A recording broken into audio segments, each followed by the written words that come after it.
जय जगन्नाथ सांग मैंने आज आम रेसिपी हूँ छतु बेसर। ताले छतु बेसर बनाने आमको किसी सामग्री दरकार। जमती देखो ये हाफ केजी छतु मुझे दी तीन टा आलू काटिदेव आठ धला सोरिष रसुण लंका आ पंच फुटण कि कंचा लंका आ गोटे पियाज आ कि धनिया पत्र आ कि टमाटो एमती काटि नवा। एबे हम जो रखिते धला सोरिष रसुण शुखिला लंका को भलसे बाटी नवा। देखो ये बटा सरी जापर गोटे कढ़ई रे तेल नवा 2 चम्मच दबा। तो आप सोरिष तेल रिफाइन तेल जहाँ भी यूज करेंगे। एबे हमें काटिक रखि आलू को भल भाव में भाजी नवा। भल भाव में भाजी नवा। लुण एबे पकेबा स्वाद अनुसार लुण पकेबा। आलू भलसे सीझीज और भजा रे भल लगे। आग टे एकाथरे पकेले चलो कि आग भाजीदे भल। देखो ये आलू रेड हो गला गोटे प्लेट रे काढ़ी नवा। एमती सब काढ़ी ने आपण इच्छा जिते आलू पकड़ा तो पकई पारे। तो आलू को काढ़ी नेला परे पुणी से कढ़ई रे 2 चम्मच तेल नहीं जा। तापर आमे जो पंच फुटण कंचा लंका रखी आग से कंचा लंका को पकईदवा। कंचा लंका टिके फुटी गले तापर आमे पंच फुटण सब पकईदवा।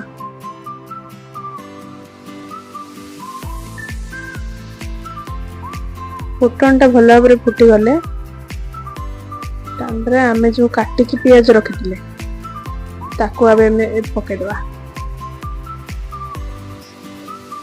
तो पियाज को भल भाव में भाजवा तो गोल्डन रेड हवा पर्यंत।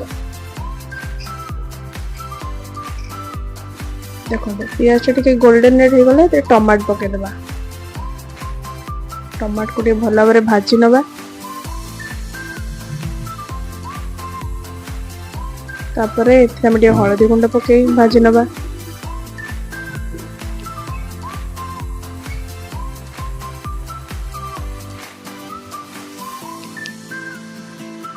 तो भाजी सारा पर लंका गुंड काश्मीर लंका गुंड पकेबे। आपण राग अनुसार पकेबे। आम तो बेस राग खाऊना से काश्मीर लंका गुंड पकई दीजिए खाली। तापर आम धनिया गुंड पकेबा।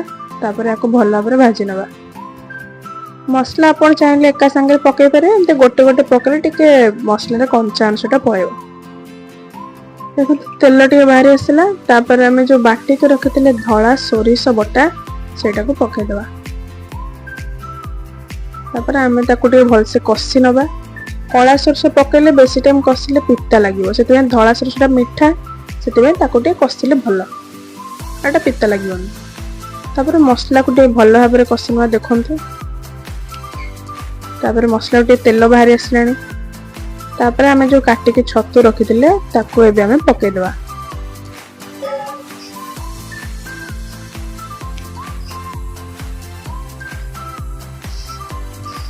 तापर आपको भल भाव में भाजी नवा।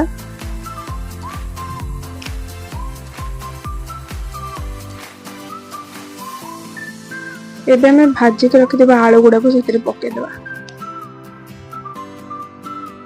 तापर ताको भल भाव में गोले नवा। मसला रे भल भाव में गोले नेबे। तापर एबे ताको घोड़े दवा। घोड़े किसी समय पर देखिए ए पानी बाहर जाइथिबो। तो पानी आपण एक्स्ट्रा पकेया किसी दरकार नहीं। छतुर ऑलरेडी पानी बाहर। तापर आमे ताको भलसे गोले नवा।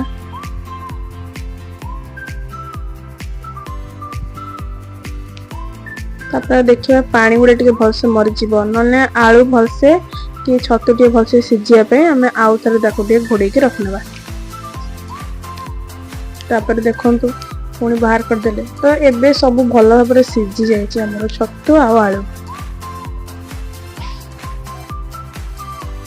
तापर आम कौन करवा ए गरम मसला पकईदवा। गरम मसला पकईला आम टे धनिया पत्र पकईदवा काटी जो रखी।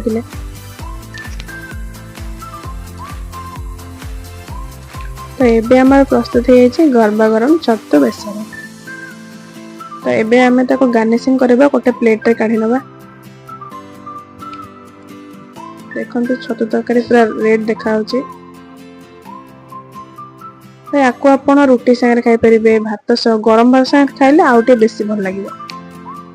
तो जदि आपण मानक आम रेसिपी भल लागी ताले आम चैनल को सब्सक्राइब करेंगे, लाइक करेंगे, आ कमेंट निहाती जणेबे। धन्यवाद।